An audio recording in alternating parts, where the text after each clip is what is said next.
Hi guys, this is Karthik from Capit Simplified, and today I'm going to share with you one secret to nailing any interview to leave that lasting impression. Kind of gave you a hint there. If anything you want to nail in life, what really matters the most is that final blow. And similarly in interviews, to make a real lasting impression, a compelling impression, and really secretly nail it compared to everybody else who's attending, is in making that final impression, not the first impression, but that final impression very powerful. What do you do at the end of an interview? You might say, probably answer the last question, probably thank, leave the interviewers. Nope. I'm talking about the final questions. Most interviewers towards the end of an interview will ask you, do you have any question for us? Question for me. If that question is super impressive, even though for the first time you've turned the table, you are the one asking the question. If that question is super impressive, then they would carry a very compelling and strong impression about you back to their desks, back to their notes, and back to their admission committee meetings where they're probably going to be discussing about your profile and likelihood of getting into school. This is probably an area where a lot of people do not put a lot of thought into it, and I've actually met applicants who come to in the last minute and ask me, hey Karthik, what can I ask interviewers? Can you imagine a question being so powerful as to changing the entire impression about you that was built on all the questions you were directed at? How can we answer this? Let's see three different types of answers. The first set of answers are what I call the blah answers, not so impressive. The ones that people ask around the interview itself, the process itself, and they're okay. You can ask questions like, what's gonna happen after this? How likely did I perform? Are there any areas or opportunities of improvement that you've seen based on your interview? Do you think there were particular aspects of my profile that made an impression on you? What are the next steps? How do I keep in touch with you? So on and so forth. So you're basically asking questions about the process and thinking through what's going to happen between the time you were interviewed and at the time you would eventually get an admit. Another question that you could possibly ask, which is the next set of questions, is what I call interests or curiosity questions. So, what are you supposed to be interested or curious in? Definitely the course, right? One thing you should keep in mind here is you cannot ask an interest or curiosity question that is that has an answer on the website already. Or you cannot ask an interest or curiosity question which has a yes or no answer. Like, do not ask a question to the interviewer that says, hey, are you really focused on a lot of research? Do you have a lot of research opportunities for us? It's a simple yes or no answer, and that's not going to be valuable. You don't want to ask a question like, I saw this childcare support assistance program that you have. Is this something that we can avail immediately or after this? Because that information is definitely on the website, right?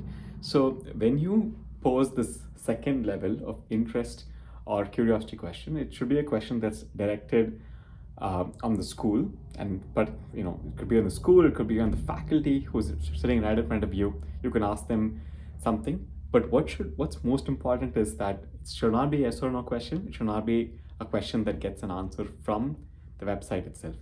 It must be a question that gets them to speak, that makes them the expert on the subject. For example, I understand that you are an expert in periodontics. For someone like you, how do you see the school actually preparing me for a periodontics residency, if that's my area of interest?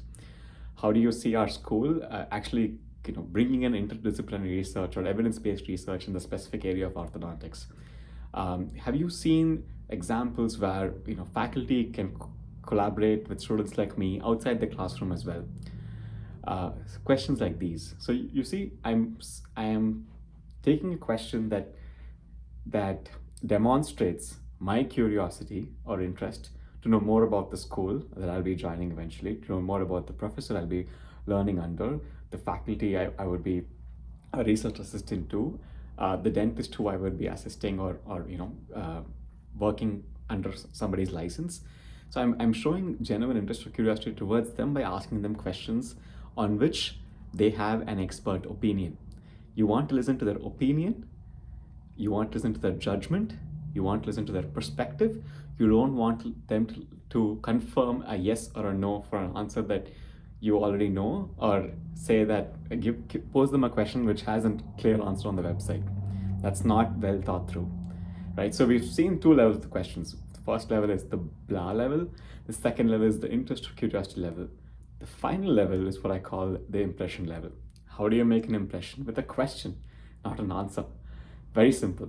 You must, I mean, let's think through this logically. They are hiring you, they are recruiting you into the school in order to get good quality candidates, train them really well, make them really strong dental graduates who have absorbed the US way of dentistry, and eventually have them practice as successful dentists all across the US. If you would do something later in the future that's unethical, that's not unprofessional, that's not up to merit, it would reflect back on the school's credibility. Similarly, if you do something fantastic or awesome, it would reflect positively on the school's credibility. So what's going to matter is, are they taking the best students and nurturing them in the best possible manner in order to get quality credibility, connected back to the school, right? This is what they're looking for. So they're looking for a fit. I want a really good student and train them really well. If you can pose a question that demonstrates your interest in becoming that good student, you're going to nail and make an impression.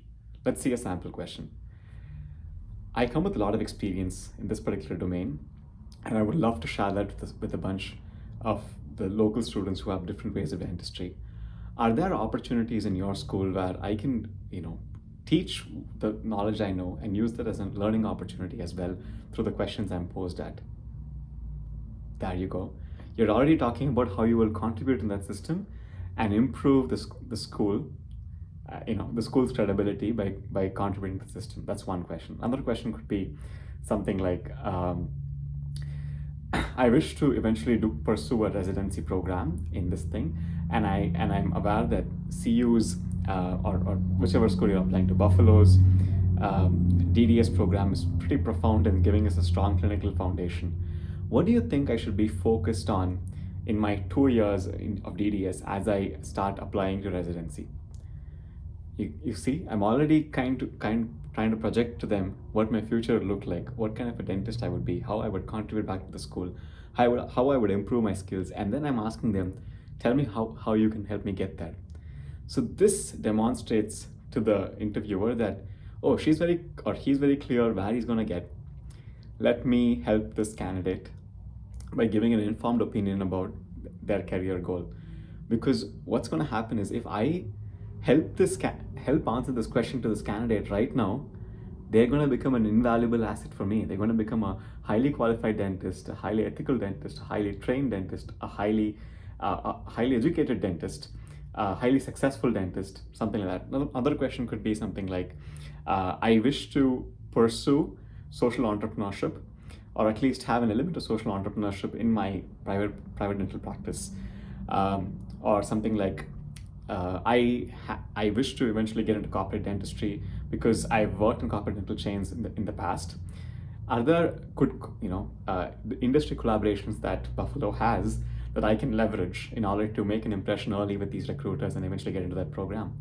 Or how can I leverage the office management skills that you would train us in while in school to eventually become a successful dentist at a private practice?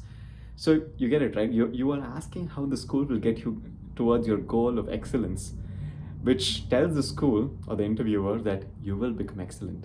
Why would an interviewer or a school miss out on a candidate who aspires for excellence? Simple, right? So you've seen 3 layers of questions.